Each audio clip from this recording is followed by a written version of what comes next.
Welcome dear students, मेरे channel science with Dalpat Kumar पर आपका स्वागत है। आज के इस वीडियो में हम बात करने जा रहे हैं कक्षा 10 विषय विज्ञान के एक महत्वपूर्ण टॉपिक की। इस टॉपिक का नाम है ओजोन परत एवं ओजोन परत अपक्षय। यह टॉपिक हमारा पर्यावरण पाठ से लिया गया है। पहले ये पाठ सेकंड लास्ट नंबर पर था, अब 30% कोर्स कम हुआ है, इसलिए ये पाठ लास्ट नंबर पर है। इस पाठ का ये एक महत्वपूर्ण टॉपिक इसलिए है क्योंकि बोर्ड एग्ज़ाम में इसमें से सबसे ज़्यादा सवाल पूछे गए हैं।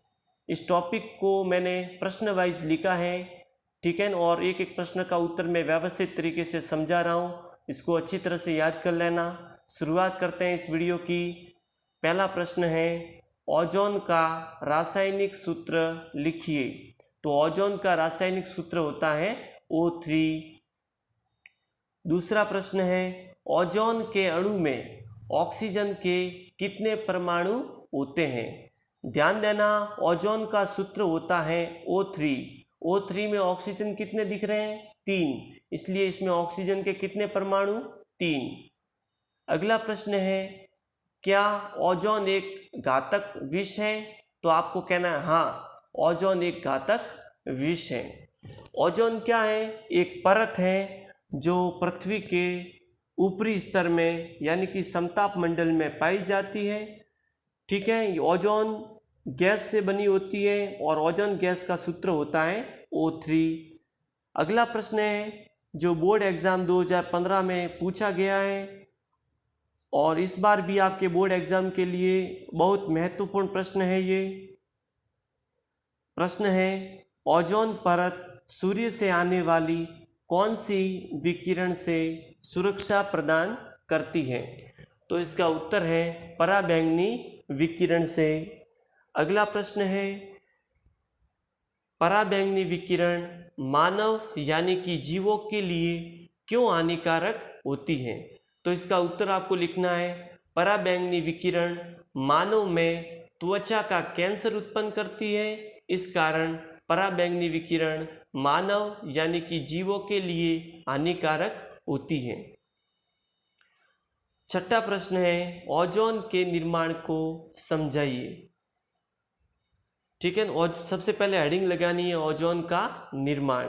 फिर आपको लिखना है, वायुमंडल के उच्चतर स्तर पर पराबैंगनी को हम शॉर्टकट में लिखते हैं UV। UV का मतलब अल्ट्रा वायलेट, जिसको हम हिंदी में कहते हैं पराबैंगनी, ठीक है। वायुमंडल के उच्चतर स्तर पर पराबैंगनी विकिरण के प्रभाव से ऑक्सीजन अणुओं से ओजोन बनती है। कहने का मतलब पराबैंगनी किरणें जब ऑक्सीजन अणु पर पड़ती है तब ओजोन बनती है। उच्च ऊर्जा वाले पराबैंगनी विकिरण ऑक्सीजन अणुओं को विघटित कर स्वतंत्र ऑक्सीजन परमाणु बनाते हैं।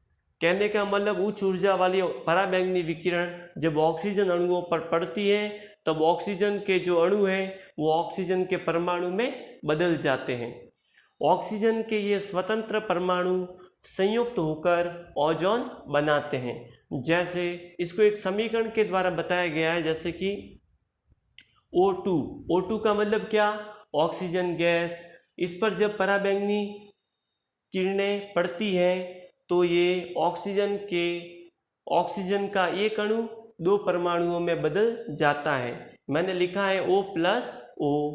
अब ध्यान देना, ये ऑक्सीजन का एक परमाणु वापस ऑक्सीजन गैस के साथ जुड़ता है यानी O+O2, तब क्या बनता है? ओजोन। अगला प्रश्न है जो बोर्ड एग्जाम 2014 में पूछा गया है, ठीक है।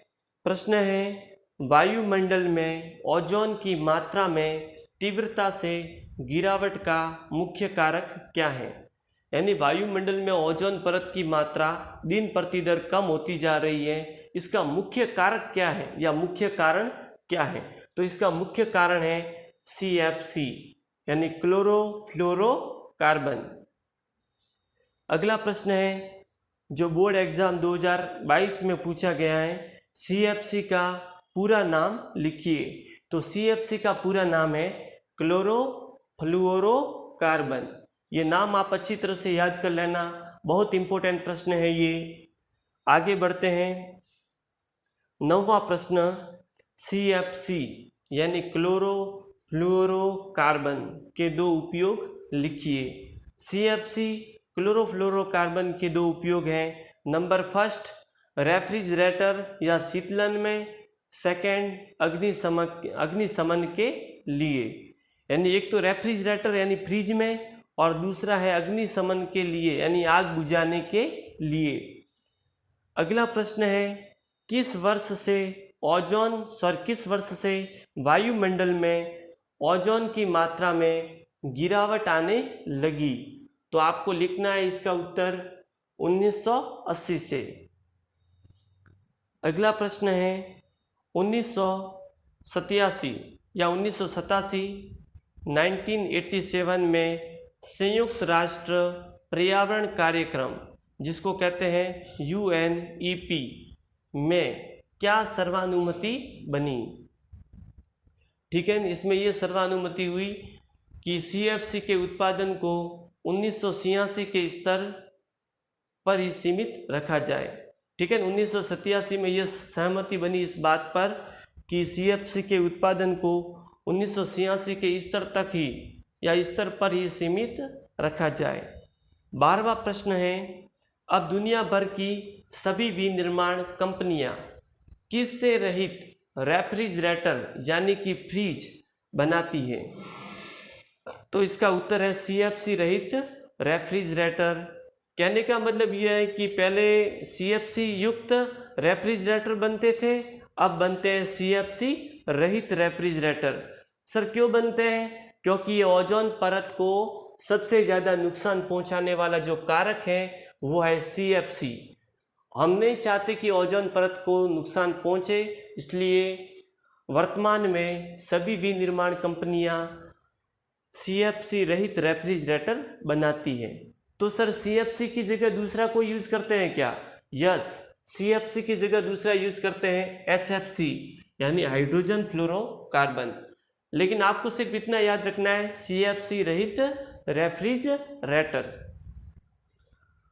13वां प्रश्न, लास्ट प्रश्न है, ओजोन परत अपक्षय के कारण को समझाइए। बोर्ड एग्जाम 2017 में पूछा गया प्रश्न है, ध्यान से समझना। जो ऊपर मैंने प्रश्न के उत्तर लिखे हैं, 3-4 प्रश्नों के उत्तर लगातार, वो सब इसका उत्तर है। ये 2017 बोर्ड एग्जाम में पूछा गया है। सबसे पहले हेडिंग लगानी है, ओजोन अपक्षय। 1980 से वायुमंडल में ओजोन की मात्रा में गिरावट आने लगी। वायुमंडल में ओजोन की मात्रा में तीव्रता से गिरावट का मुख्य कारक CFC है। CFC यानी क्लोरोफ्लोरोकार्बन है। इसका उपयोग रेफ्रिजरेटर यानी शीतलन का मतलब ठंडा करना, एवं अग्निशमन यानी आग बुझाने के लिए किया जाता है। 1987 में संयुक्त राष्ट्र पर्यावरण कार्यक्रम यानी कि UNEP में सर्वानुमति बनी कि CFC के उत्पादन को 1986 के स्तर पर ही सीमित रखा जाए। अब दुनिया भर की सभी विनिर्माण कंपनियां CFC रहित रेफ्रिजरेटर बनाती है। कहने का मतलब 1980 से ओजोन परत में लगातार गिरावट आने लगी और गिरावट का मुख्य कारण था CFC। CFC का पूरा नाम क्लोरोफ्लोरोकार्बन। उसके बाद में सर इसका उपयोग कहाँ करते हैं? 2 जगह उपयोग करते हैं, रेफ्रिजरेटर यानी कि शीतलन में, और दूसरा है अग्निशमन में।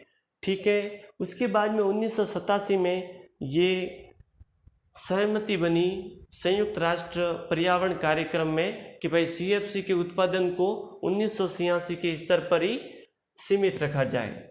अब दुनिया की जितनी भी विनिर्माण कंपनियां हैं, जितने भी उपकरणों का निर्माण करने वाली कंपनियां हैं, वो CFC रहित रेफ्रिजरेटर बनाती हैं। इसी के साथ ये टॉपिक कंप्लीट होता है। यदि ये मेरा वीडियो आपको पसंद आया है तो इसे लाइक करें, कमेंट करें और यदि आप हमारे चैनल पर नए हो तो हमारे चैनल को सब्सक्राइब जरूर करें। धन्यवाद। इस चैनल पर आपको 10वीं बोर्ड, 8वीं बोर्ड, क्लास 9th और कंप्यूटेशन साइंस के महत्वपूर्ण वीडियो देखने को मिलेंगे। Thank you very much. Best of luck.